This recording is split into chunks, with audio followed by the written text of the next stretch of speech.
بسم الله الرحمن الرحيم إذا جاءك المنافقون قالوا نشهد إنك لرسول الله والله يعلم إنك لرسوله والله يشهد إن المنافقين لكاذبون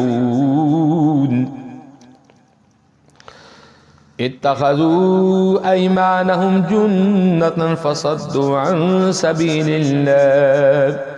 إنهم ساء ما كانوا يعملون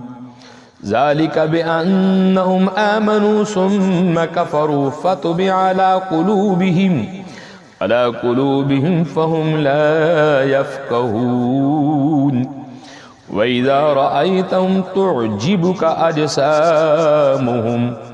وإن يقولوا تسمع لقولهم كأنهم خشب مسندة يحسبون كل صيحة عليهم هم العدو فاحذرهم قاتلهم الله أنى يؤفكون وإذا قيل لهم تعالوا يستغفر لكم رسول الله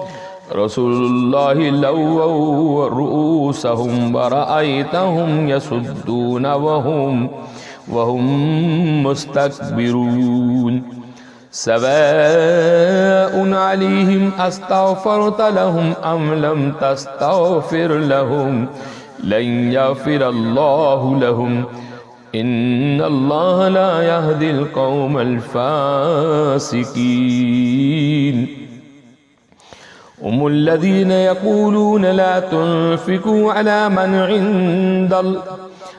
من عند رسول الله حتى ينفذوا ولله خزائن السماوات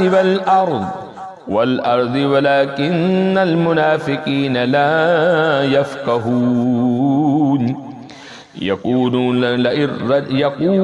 لئن رجعنا إلى المدينة ليخرجن الأعز منها الأذل ولله العزة ولرسوله وللمؤمنين ولكن المنافقين لا يعلمون يا أيها الذين آمنوا لا تلهكم أموالكم ولا أولادكم عن ذكر الله ومن يفعل ذلك فأولئك هم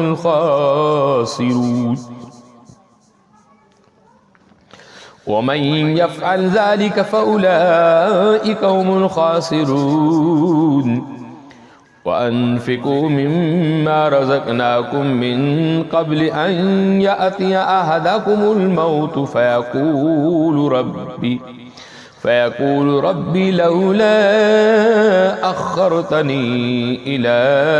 أجل قريب فأصدق وأكن